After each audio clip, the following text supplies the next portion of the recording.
Something is very wrong when the actions, behaviors, and principles of you and your community look nothing like the faith that you claim.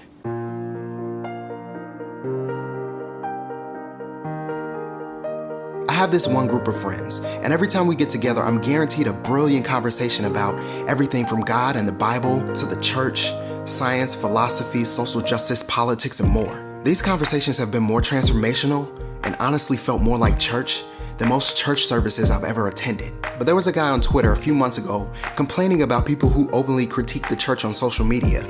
Go figure. Using the very type of thinly veiled patriarchal language that chases people away from the church. And one of my friends in this group responded in a brilliant way. Religious institutions and those representing them are notorious for suppressing critique. And what we're witnessing on Twitter are Christians publicly sharing their frustration with the status quo, along with necessary theological and social critique. People are tired of the status quo. White evangelicalism has given permission to bigotry, sexism, white nationalism, xenophobia, racism, and worst of all, outright Trumpism. The blending of Christianity and American exceptionalism, which assaults women, people of color, and the marginalized.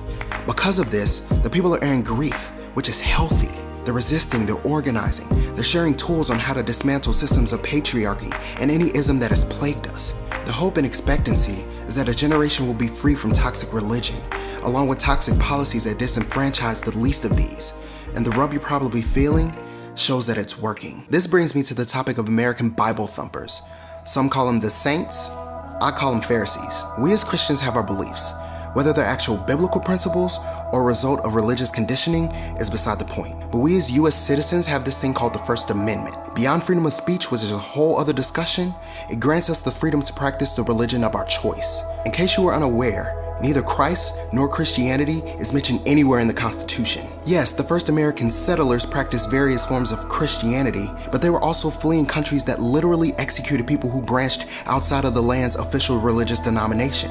And I use settler and Christian loosely because one, there were already people here, and two, those settlers not only raped, pillaged, enslaved, and slaughtered the native people, but on a much bigger scale with the Middle Passage did the same to Africans. And yes, in God we trust is the motto for this country, and the Pledge of Allegiance includes one nation under God. Thing is, both of those were added in the 1950s thanks to rigorous campaigns by, you guessed it, right-wing Christians. The traditional motto of the US is actually E Pluribus Unum, which is Latin meaning one from many.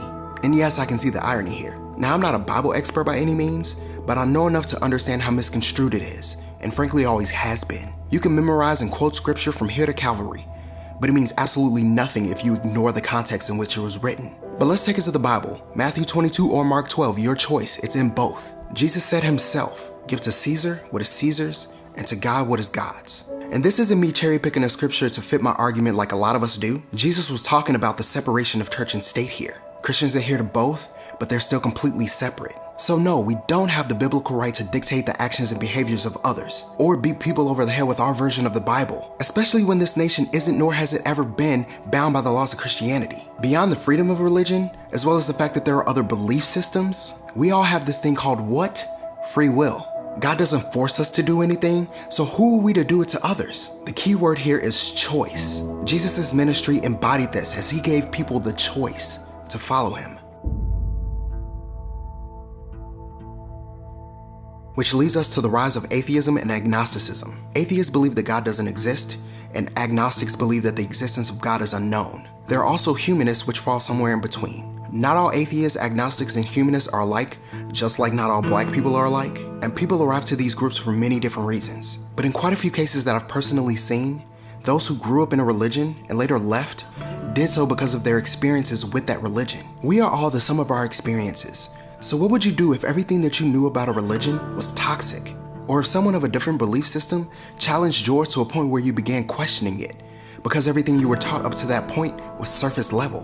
What would you do if simply being yourself led to abuse by the very people that were supposed to care for you? I've seen each of these happen many times. But if we take it back to Jesus, the base of the Christian faith, he showed love, grace, and mercy to the very same type of people that the religious want to throw away or avoid, the unclean and the undesirable. Prime example from the Bible is the woman caught in adultery. The scribes and the Pharisees wanted to stone her according to the law, which always confused me because why only stone her? Where's the guy she was caught with? She didn't commit adultery by herself.